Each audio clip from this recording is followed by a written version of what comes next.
Good evening, friends. It's a beautiful night here in front of the Bellagio fountain pool, and here's what's happening this week in gambling.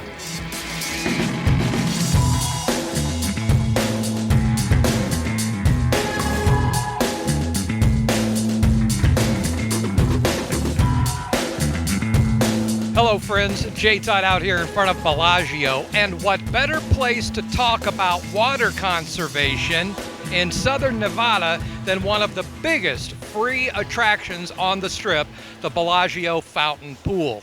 New federal bans on man-made lakes and fountains mean that you probably will never see any new water attractions like this in Las Vegas. Of course, Bellagio is not the only resort in Las Vegas using water to attract guests and visitors. So let's discuss what this federal mandate means for the city and all of southern Nevada.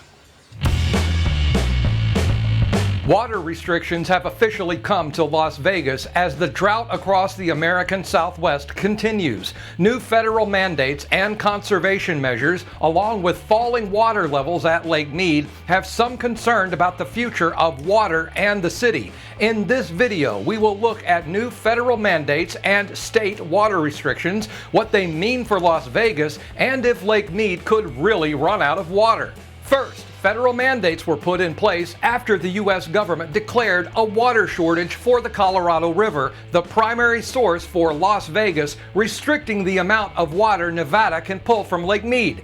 At the state level, there is a moratorium on ornamental water features for casinos, and residents must follow a mandatory watering schedule. The governor also gave the local water authority the power to restrict water usage in people's homes. And there are fees for using too much water. But will these restrictions be enough? Let's look at the 22 million gallon Bellagio Lake and its fountain show. While it's certainly the most famous water feature in town, it's not the only one.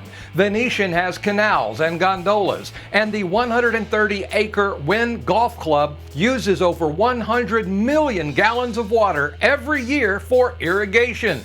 But believe it or not, none of that water comes from Lake Mead. It's all groundwater pumped from private wells at the casinos and is not restricted. At least, not yet. But what about those beautifully landscaped ponds and streams at Mandalay Bay? Or the fountains and pools scattered about the property at Caesar's Palace? Well, some resorts have already started to remove these sorts of features, like you see here at Excalibur, where rocks have replaced water. And here at New York, New York, where there used to be a water feature in front of the Statue of Liberty. So where does most of the water from Lake Mead go?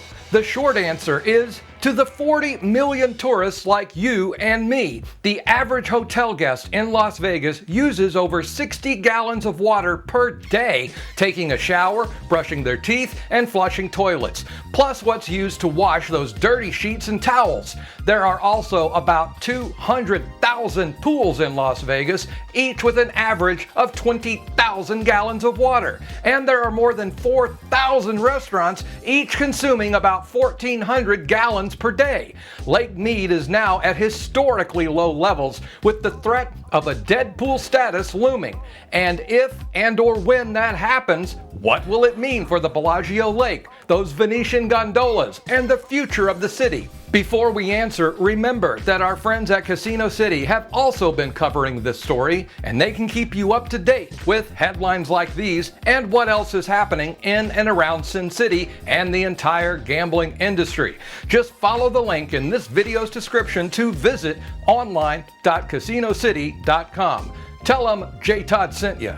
Now, while the Bellagio Lake and the Venetian gondolas are not going anywhere, the odds of seeing any future resorts with water features on that scale is almost zero, even if they do pump their own groundwater. Since 1990, all new resorts in Las Vegas have been required to create and submit water conservation plans demonstrating responsible usage for everything from landscaping to guest rooms. Resorts use about 7% of the water from Lake Mead, and many have installed low-flow shower heads and faucets, changed to desert landscaping, and are asking guests to reuse towels. They also capture the water that flows down drains from showers and sinks, treat that water, and return it to Lake Mead. In fact, Las Vegas cleans and returns 97% of the water they take from the lake, which brings us to our final topic: could Lake Mead really run out of water? And the short answer is, it's not likely, not as long as the Colorado River continues to flow.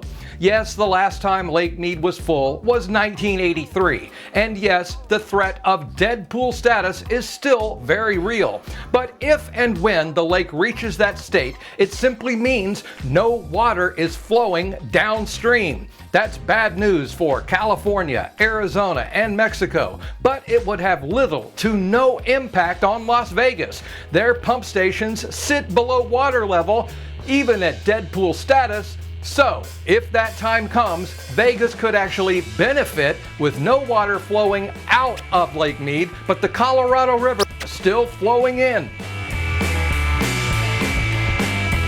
So, my friends, enjoy the water shows. Take that gondola ride. There may not be any new water attractions coming to Las Vegas, but the old ones aren't going anywhere. And with 115-degree heat, it's a good thing. You know what? I imagine the jail cell would be hotter than it is out here.